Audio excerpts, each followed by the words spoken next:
Ang kwentong ating matutunghayan ay kwento ni Annalyn na inibig at ginusto ng isang hindi pangkaraniwang nilalang. Siya ba ay iibig din dito at sasama sa mundong hinding-hindi niya matatakasan? Ako po si Annalyn. Isinilang po ako at lumaki sa isang bayan na itago na lang natin na Bayan ng Dulawan. Isang liblib na lugar sa Mindanao kung saan po karaniwan na lang ang mga kwento tungkol sa mga nilalang na hindi mo basta-basta nakikita. Mga engkanto, laman lupa, tikbalang o kapre. Madalas lang naming naririnig ang mga yan mula sa matatanda. Pero ako, Sir Jay, hindi ko po inakala na darating sa buhay ko ang panahong ako mismo ang makakaranas ng hindi maipaliwanag. Nagsimula po ang lahat noong taong 2008. Mga 22 taong gulang ako noon. Galing ako noon sa Davao at umuwi sa amin sa Dulawan para magbakasyon. Gabi na nang dumating ako sa bahay ng nanay ko. Sa paligid po ay tahimik, malamig ang hangin at kita ko ang mga bituin sa langit. Nasa gilid ng gubat ang bahay namin kaya madalas ay may naririnig kaming kuliglig at uwak at minsan may tila ungol ng hayop na hindi namin makilala. Una kong napansin ang kakaiba ay noong makalawang araw ko po sa bahay. Habang naglalaba po ako sa may poso, may naramdaman po akong malamig na hangin sa aking batok. Napalingon ako pero wala namang tao. Pagkatapos ay may amoy na sumingaw na parang mabangong halaman na basa. Mahirap ipaliwanag eh. Kaya naman tinignan ko ang paligid pero wala naman akong nakita. Kinagabihan naman po, Sir Jay. Habang natutulog ako sa kwarto, nagising po ako dahil sa tunog ng mga yabag sa labas ng bahay. Hindi naman sobrang lakas pero ramdam mong may mabigat na paa na gumagalaw sa damuhan. Bumangon ako at sumilip sa bintana. Wala naman akong nakita. Pero ang pakiramdam ko parang may nakatingin sa akin mula sa kakahuyan. Kaya naman kinabukasan, dinalaw ako ng pinsan kong si Karen. At habang nagkukwentuhan kami, bigla niyang napansin ang mga bulaklak na nasa lamesa. Ang sabi pa niya, "Saan mo kinuha yan?" Tanong niya sa akin at ang sabi ko naman ay wala akong inuwi na bulaklak pero nandun nga sa lamesa. Bagong pitas at may kakaibang bango. Kaya naman hindi ko na lang pinansin. Doon na po nagsimula ang sunod-sunod na kakaibang pangyayari.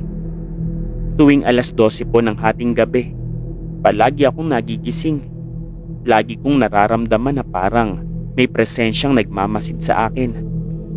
Hindi takot ang nararamdaman ko, Sir Jay, dahil sa totoo lang, minsan pa nga ay may kakaibang kilig akong nararamdaman. Parang in love, ganun po yung pakiramdam ko. Noong ika-10 gabi ko sa amin, may panaginip akong hindi ko po malilimutan. Sa panaginip ko, nasa gitna ako ng kagubatan. Ang paligid ay punong-puno ng liwanag pero walang araw. May tumawag po sa pangalan ko. Ang sabi pa nga niya ay Annalyn. At paglingon ko, may nakita akong lalaki. Matangkad po siya, maputi. Ang buhok niya ay parang ginto sa ilalim ng araw. Ang suot niya ay puting-puti, parang telang hindi madumihan. Ngunit ngumiti siya sa akin at ang mata niya ay kulay berde. Nilapitan niya ako at inabot ang kamay ko. Hinawakan ko iyon at napansin kong mainit ang palad niya pero magaan ang haplos. At bigla pong may nadinig ako na, "Dito ka na." Yan ang sabi niya sa isip ko. Hindi siya nagsasalita pero naririnig ko sa loob ko ang kanyang tinig. "Wala kang magiging problema. Mamahalin kita, Annalyn." Dagdag pa sa narinig ko. Pagkagising ko, Sir Jay, ay pawis na pawis ako. Pero ramdam ko pa rin ang haplos ng kamay sa braso ko. At sa may lamesa, nandoon ulit ang mga bulaklak. Makalipas po ang ilang araw, habang nag-iigib ako sa poso, nakita ko siya, hindi na sa panaginip, sa kabilang bahagi ng damuhan, nasa likod ng mga puno. Nandoon yung lalaking nakita ko po sa panaginip ko. Nakatayo lang siya, nakangiti sa akin. At pagkindat niya, biglang lumakas ang ihip ng hangin at tumigil ang lahat ng ingay sa paligid. Walang kuliglig, walang ibon, parang huminto ang mundo. Sa sobrang takot ko pa nga, Sir Jay, iniwanan ko ang timba at tumakbo ko papasok sa bahay. Hindi ko po yun sinabi kay nanay ko. Baka sabihin ay nasisiraan na ako ng ulo. Pero gabi-gabi ay bumabalik siya sa panaginip ko o sa anino sa may bintana. Hindi siya umaalis. Laging sinasabi niya sa isip ko na, "Sumama ka na sa akin, Annalyn. Sa kaharian ko, ikaw ang hinahanap ko." Hanggang sa isang gabi po, Sir Jay, ay hindi na ako nakatulog.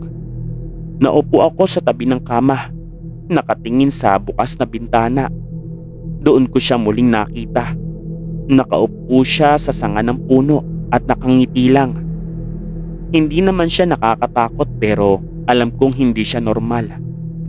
Lumapit po ako sa bintana at biglang may dumaan na liwanag mula sa langit. Parang kidlat pero hindi maingay. At kinabukasan nga, nang hingi na ako ng tulong kay Aling Doray, ang albularyo po sa kabilang purok. Tinignan niya po ako at hindi ko pa kinukwento pero agad niya pong sinabi sa akin na, "Iha, may sumusunod sa iyo mula sa syudad. Hindi galing dito yan. Hindi yan basta masamang espiritu. Engkanto yan at gusto ka niya." Yan po ang sabi ni Aling Doray na albularyo. Pinayuhan niya po ako na huwag na munang bumalik sa poso at kung maaari nga daw ay magsuot ako ng pulang sinulid sa pulso. Binigyan niya rin ako ng langis na may bulak na kailangan kong ipahid sa may sentido tuwing gabi. Ginawa ko naman ang lahat ng sinabi niya pero lalo po akong binabagabag. Gabi-gabi na lang, halos hindi po ako makatulog. Sa panaginip, hindi lang siya nakatayo o nakangiti.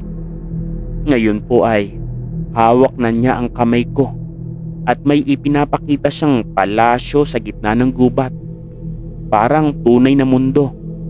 May musika, may pagkain, may mga tao na masyadong magaganda para maging tao sila. At ang sabi pa nga niya, "Dito ka nararapat, Annalyn." Nagsimula na rin akong managinip ng sarili kong libing hanggang sa isang gabi. Nakita ko po ang sarili kong nakahiga sa kabaong habang nakangiti siya sa tabi ko. Dito na po ako natakot ng husto. Nakiusap ako sa nanay ko na bumalik na lang ako ng Davao. At kinabukasan nga, sumakay ako ng bus papuntang lungsod. Habang palayo kami ng palayo, pakiramdam ko ay may humahatak sa likod ko. Mabigat ang dibdib ko. Parang may iniwan akong mahalaga. At pagdating ko sa Davao, unti-unting bumalik sa normal ang pakiramdam ko. Wala na ang panaginip. Wala na ang mga bulaklak sa lamesa. Wala na rin ang boses na nadidinig ko sa isip ko. Pero may isang gabi po ng taong 2010, 2 taon matapos ang lahat ng iyon. Habang natutulog ako sa boarding house sa Davao, nanaginip po akong muli. Nasa gubat ako at nakangiti siya at hawak pa niya ang kamay ko. Ang sabi pa niya, "Babalikan kita, Annalyn." Nagising po ako ng pawis na pawis at sa lamesa ay may isa na namang bulaklak. Ito po ang karanasang hindi ko makakalimutan, Sir Jay. Hanggang ngayon kahit may asawa at anak na ako, may mga gabi pa ding naaalala ko ang mukha niya. Ang lalaking engkanto na minsang umibig at gusto akong isama sa kanyang mundo. Hindi ko na muling binalikan pa ang aming lugar sa Dulawan. At hindi ko din alam kung ano ang mangyayari kung sakaling bumalik ako doon. Basta ako, Sir Jay, naniniwala ako ngayon. Hindi lahat ng panaginip ay basta panaginip lang. Minsan, may mga mundo talaga na hindi para sa atin. At mabuti na lang, hindi po ako sumama.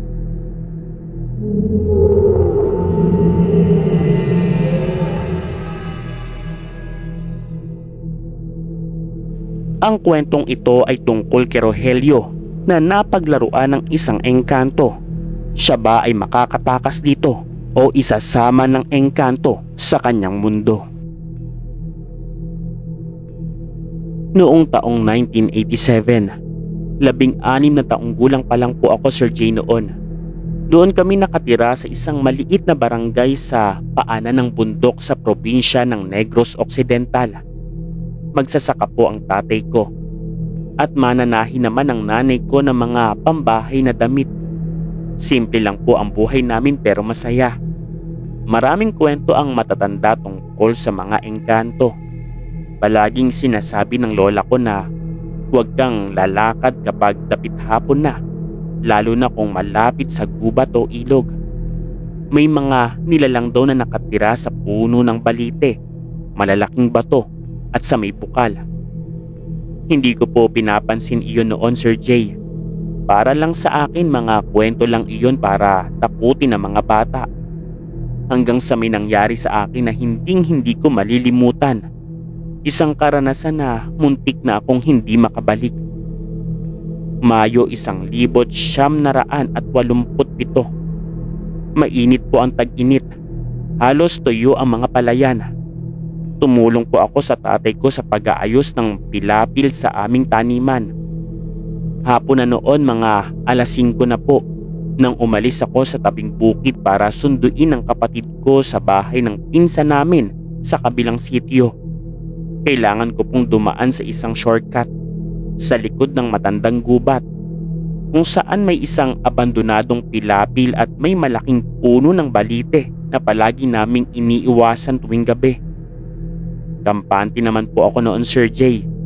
Maliwanag pa naman at saka sanay na rin akong dumaan doon kahit medyo madamo at tahimik. Pero nang makarating po ako sa mismong tapat ng puno ng balite, parang biglang nag-iba po ang hangin. Tahimik na tahimik ang paligid. Wala akong madinig na kahit kuliglig o ibon. Pati nga po ang damo ay parang hindi gumagalaw sa hangin. At pagdaan ko po sa ilalim ng puno ng balite, parang may malamig na dumampi sa bato ko. Napalingon pa ako pero wala naman po akong nakita. Doon na nagsimula ang pakiramdam ko na mayroon pong nakatingin sa akin. Kaya naman nagmadali na akong lumakad. Pero ilang hakbang pa lang ay parang ang bigat ng mga paa ko. Para bang may humahatak sa akin na pabagal. Tumingin po ako sa paligid. Pare-pareho lang ang daan. Pero parang hindi po ako nakakaalis sa tapat ng puno. Paikot-ikot lang ako. Tumingin pa ako sa langit. Madilim na. Imposible yon kasi alas 5 lang kanina. Bigla na lang gumabi at doon ko po naramdaman ng takot. May nadinig pa akong tawa. Malamig, mahaba at parang may galit. Hindi ito tawang normal. Parang lumalabas mula sa ilalim ng lupa. Nilingon ko ang paligid pero sa bawat pag-ikot ng ulo ko, parang umiikot din ang paligid. Parang nilalabo ang paningin ko. Hanggang sa bigla po akong napaupo. Nahilo ako at doon na ako nagsimulang umiyak. Hindi ko na po maalala kung gaano ako katagal na wala. Pero ang huling naaalala ko ay may malamig na kamay na humawak sa braso ko. At pagkatapos noon, bumigat na ang talukap ng mata ko. Nagising na ako kinabukasan. Nasa ilalim ako ng puno ng balite. Basa ang likod ko ng hamog. May bahagyang dugo sa palad ko at maraming gasgas ang binti ko. Ayon sa mga magulang ko, halos isang araw daw akong hinahanap. At natagpuan ako ng isang magsasaka kinabukasan. Walang malay at tila bangag. At ng araw na iyon, dinala ako agad sa albularyo ng baryo, si Kaapong Lito. Matanda na siya at nakasombrero at palaging may dalang bungkos ng dahon sa baywang. Ang sabi pa nga niya, "Kinuha ito, pinaikot at pinaglaruan. Butit hindi ka nasama." Kaya naman gumawa po siya ng tawas, usok at binigyan ako ng langis na ipapahid tuwing gabi. Ayon sa kanya, may naistorbo daw akong nilalang sa puno ng balite. Isang engkanto daw na matagal nang nagbabantay sa lugar na iyon. Hindi daw basta-basta engkanto. Isa daw ito na tinatawag na dumagit. Engkanto na mahilig mangakit ng kabataan para dalhin sa mundo nila. Pag hindi raw agad natanggal ang sumpa o pagkaakit, maaaring hindi na daw bumalik ang kaluluwa. Ilang araw po akong binangungot, Sir Jay. Gabi-gabi ay nananaginip ako ng mga kakaibang lugar. Mga ilog na kulay asul, mga punong kasing taas ng simbahan, at mga nilalang na hindi tao pero may anyong tao. Mapuputi ang balat nila, dilat ang mga mata at mahahaba ang buhok. Nakangiti sila pero may halong pananakot ang tingin. Minsan pa nga ay may nadidinig pa akong tawag mula sa labas ng bahay naming kubo. Boses na babae na pino, parang humihiling na lumabas ako. Ang sabi ng lola ko, huwag na huwag daw akong lalapit sa bintana kapag gabi. Nagpatuloy ang ganoon sa loob ng halos 2 linggo. Sa araw po ay mahina ang katawan ko. Madalas din ay masakit ang ulo ko at ayaw ko sa liwanag. Kahit tubig parang mapait. Kumukupas din ang kulay ko. Hanggang sa isang gabi, dumating po si Kaapong Lito. Sinabi niyang kailangang tapusin ang pagtanggal sa sumpa at kailangan dalhin ako sa mismong lugar kung saan ako nawala, doon po sa puno ng balite. Wala na akong magawa dahil gabi-gabi din akong nilalagnat at dumadalas po ang bangungot. Kasama sina nanay, tatay, si Kaapong at 2 taga-barangay. Nagpunta po kami sa puno. May dala kaming asin, bawang, langis at puting manok si Kaapong. Pagdating namin doon, pinaupo ako sa isang banig. Pinapikit ako habang umiikot si Kaapong at binubugahan ng usok ang paligid. Nadidinig ko ang mga salita niya, parang Latin o kung anumang lumang wika. Mabigat ang dibdib ko, parang may nakayukom sa puso ko. Biglang lumakas po ang hangin. Napahawak ako sa dibdib ko. Tila may anino sa gilid ng paningin ko.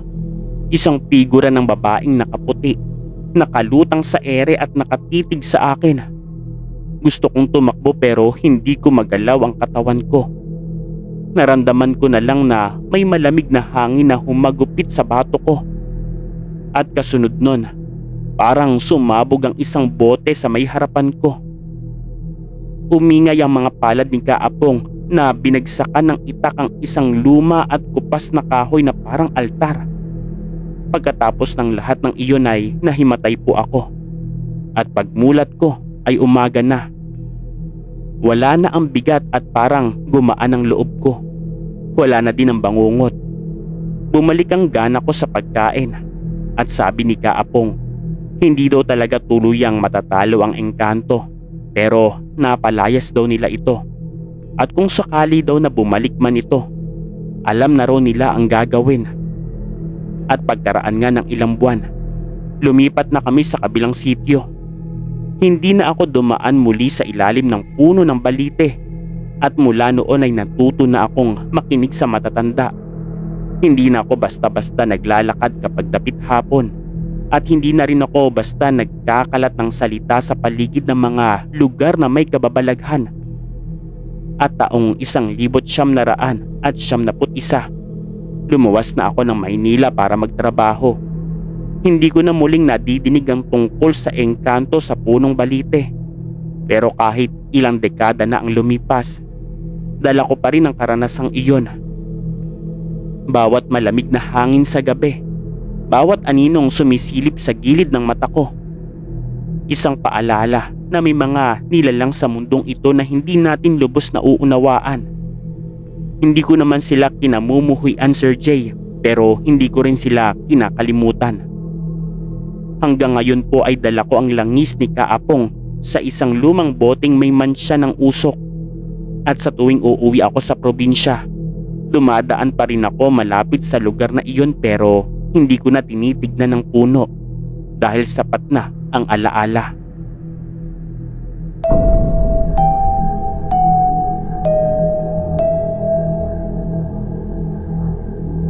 Istorya Tagalog Horror Stories.